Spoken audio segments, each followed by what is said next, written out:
Ya, tentang seorang laki-laki menyukai laki-laki itu kan. Lesbian, gay, biseksual, dan transgender.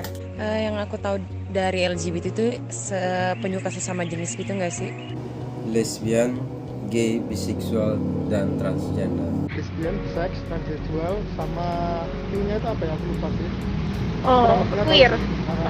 L untuk lesbian, G untuk gay, terus B untuk biseksual, dan T itu untuk transgender. Itu sih kak yang saya tahu, tapi yang Q-nya saya belum tahu. Nikah antara sejenis. Kayak hubungan lelaki yang dan lelaki, perempuan dan perempuan, jadi sejenis gitu. Itu sih. Buat saya pribadi, Iya. menyimpang. Ya, terlalu menyimpang.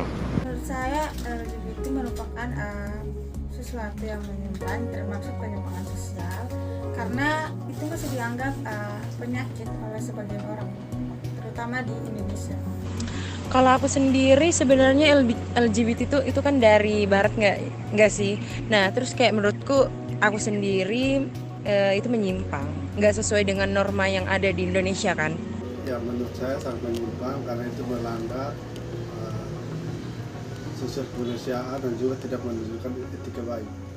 LGBTQ itu juga menyimpang karena pada dasarnya laki-laki diciptakan berpasangan dengan wanita dan sebaliknya. Iya. Kalau menurutku menyimpang ya, karena kan kelainan seksual juga. Kalau menurut saya pribadi kak, LGBTQ itu boleh dimasukkan dalam satu kategori perilaku atau tindakan yang menyimpang. Menurut saya tidak, sebab menyimpang dari norma-norma yang ada dan penyimpangan dalam agama dan sosial. Tidak layak. Kalau di Indonesia tidak layak. Tidak layak. Enggak layak. Menurut saya pribadi belum layak untuk berada di Indonesia karena tidak sesuai juga dengan adat istiadat kita. Kemudian dari sisi agama juga sangat tidak dianjurkan untuk konsep mengenai LGBTQ itu.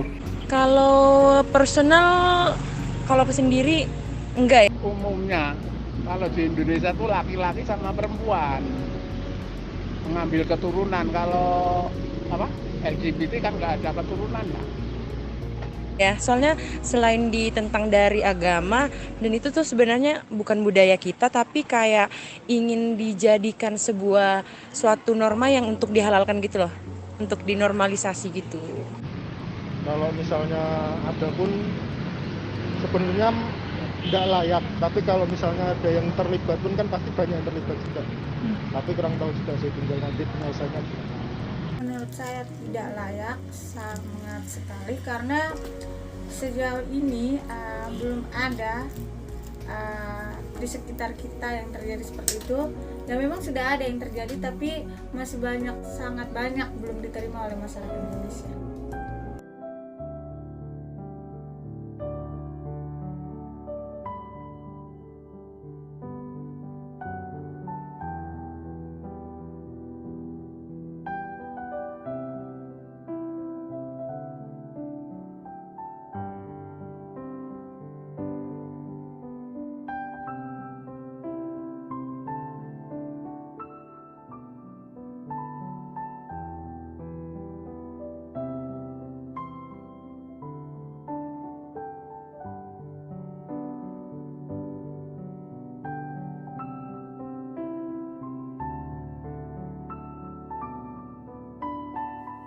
Aku adalah insan yang terbuang tak selayaknya ciptaan Tuhan. Hak hidupku dirampas hanya karena aku dicap pribadi yang menyimpang. Harga diriku diinjak-injak di tempat umum. Aku tidak bisa bebas dalam menimba ilmu di dunia pendidikan. Diriku dilecehkan dalam dunia pekerjaan. Dan bahkan aku dipecat hanya karena keberadaan diriku yang seperti ini. Aku aku dianggap sebagai virus yang membahayakan diri orang lain. Aku diperlakukan tidak selayaknya pasien pada umumnya oleh tenaga medis ketika aku sakit. Setiap ruang gerakku selalu dibatasi. Sedih karena rasa sakit yang timbul di dalam hati ini, bagaikan duri yang tidak bisa dikeluarkan dalam tubuh. Aku bagaikan ikan yang harus bertahan di tengah-tengah keringnya tingkah masyarakat yang semena-mena pada diriku. Sungguh aku tidak tahu mau menyalahkan siapa karena diriku seperti ini. Mungkinkah Tuhan yang harus aku salahkan karena mengizinkan aku hidup dengan keadaan yang tidak diinginkan oleh orang-orang pada umumnya, dan bahkan keluargaku sendiri. Saudaraku, aku layak seperti kalian. Aku layak hidup seperti kalian. Aku juga layak menerima pendidikan seperti kalian. Aku ini manusia. Aku punya hati. Aku juga punya pikiran seperti kalian. Reaksi negatif dari masyarakat terjadi karena pemahaman bahwa LGBTQ adalah penyakit mental. Namun, menurut American Psychiatric Association sebagai lembaga organisasi psikiater profesional di Amerika Serikat yang merupakan organisasi terbesar di dunia, sejak tahun 1973 telah menghapus kategori homoseksual sebagai gangguan jiwa yang sebelumnya disebut sebagai gangguan jiwa. Di Indonesia sendiri yang menggunakan pedoman gangguan jiwa yaitu Pedoman Penggolongan Penyakit dan Diagnosis Gangguan Jiwa atau yang disingkat sebagai PPDGJ, LGBT bukanlah gangguan mental. LGBT baru dianggap sebagai gangguan jiwa jika yang bersangkutan merasa labil tentang orientasi seksualnya. Tapi LGBT menurut PPDGJ merupakan orientasi yang normal dalam perilaku hidup manusia. Selain itu, ada anggapan bahwa LGBTQ adalah penyakit yang menular.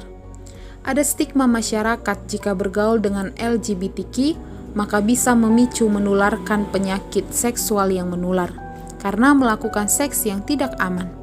Namun dari sumber yang didapat, salah satu dokter spesialis bedah saraf dari Rumah Sakit Mayapada, Ibu Roslan Yusni Hasan, menyatakan bahwa orientasi seksual LGBT tidaklah menular. Data ini menjelaskan seberapa vokal dan keras pun kita menganggap LGBTQ sebagai penyakit, bukan kemudian membuat kelompok yang kontra terhadap LGBTQ menjadikan dasar diskriminasi.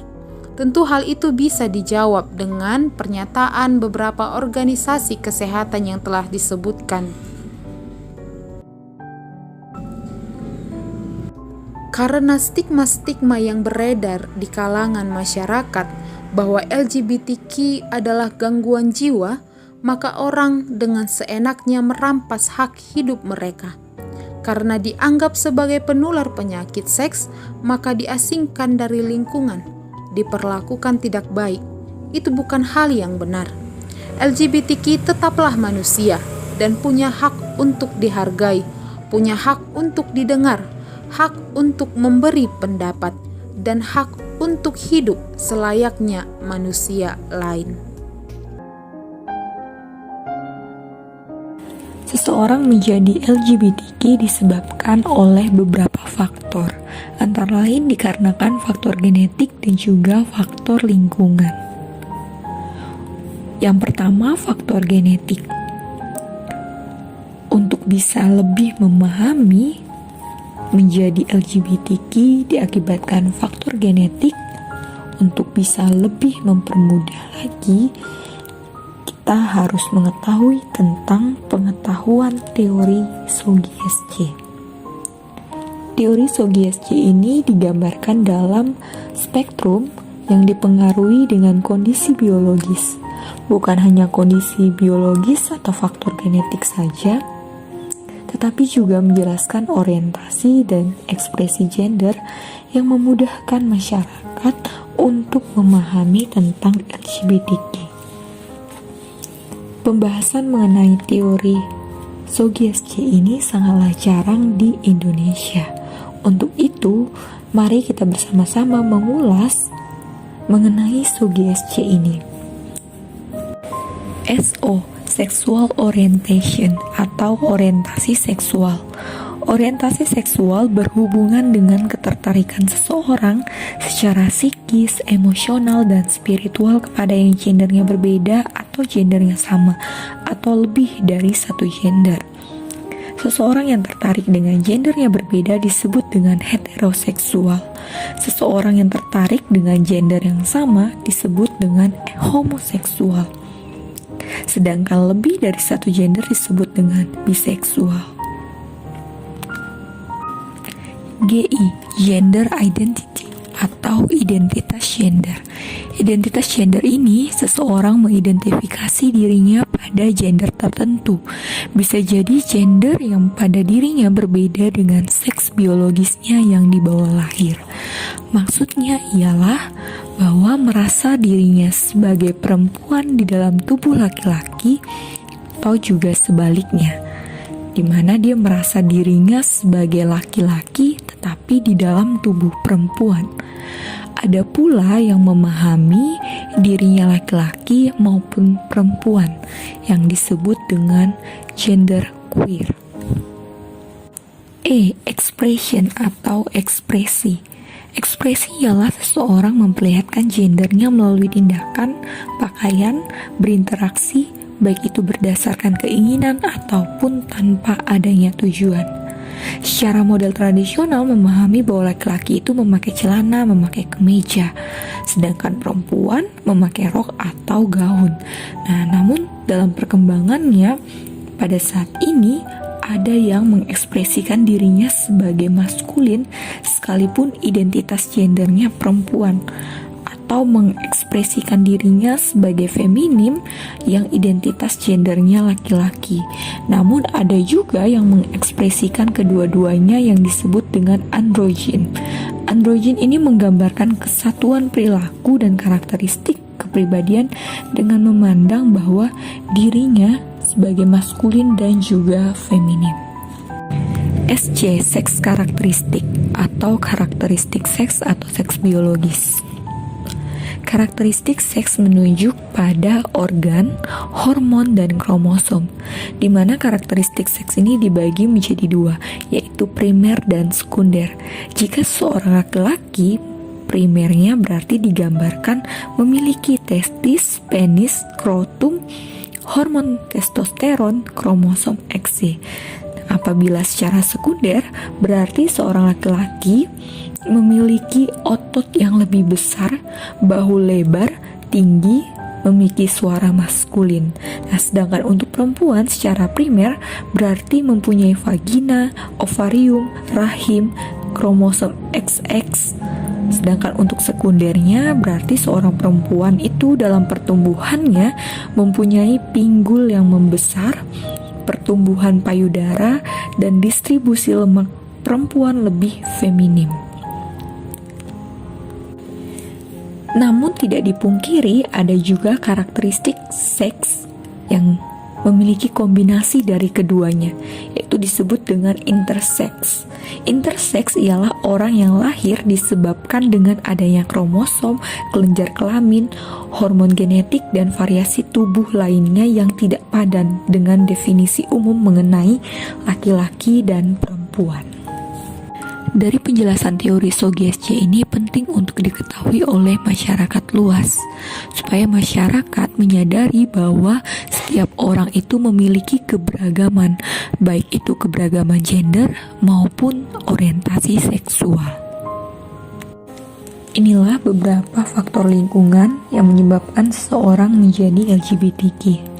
Meskipun adanya faktor lingkungan, tetapi kita sebagai manusia tidak menutup mata bahwa ada juga faktor genetik yang menyebabkan seseorang menjadi LGBTQ.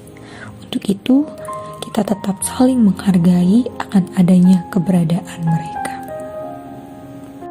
Kedua, seseorang menjadi LGBTQ dikarenakan faktor lingkungan, di mana adanya trauma atau sakit hati.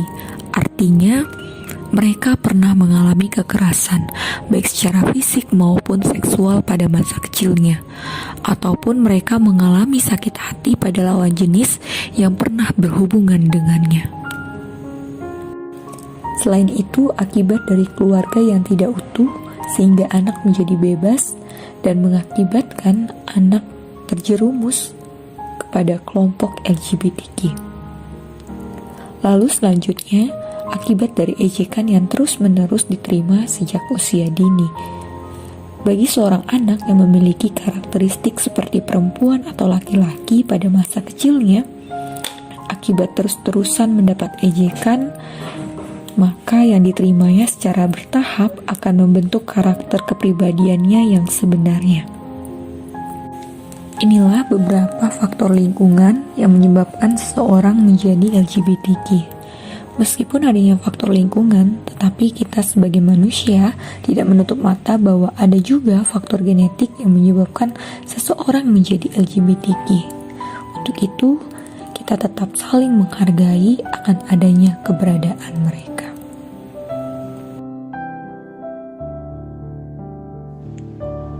Berdosa?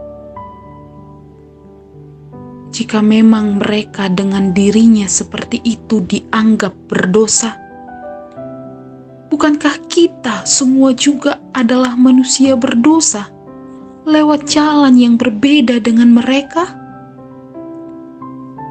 Lalu mengapa? Mengapa mereka diperlakukan seperti itu? Berdosa? Jika mereka berdosa, namun bukankah mereka adalah manusia yang punya perasaan? Bagaimana jika kita di posisi mereka yang terkena bulian? Bukankah sakit rasanya? Mereka hidup, namun kelihatannya mereka tidak hidup. Bagaimana jika kita yang didiskriminasi? Terimakah kita? Marilah jangan menghakimi, melainkan saling mengayomi, sembari bergandengan tangan untuk menghadirkan damai sejahtera di tengah-tengah dunia selayaknya misi untuk menaburkan kasih Allah.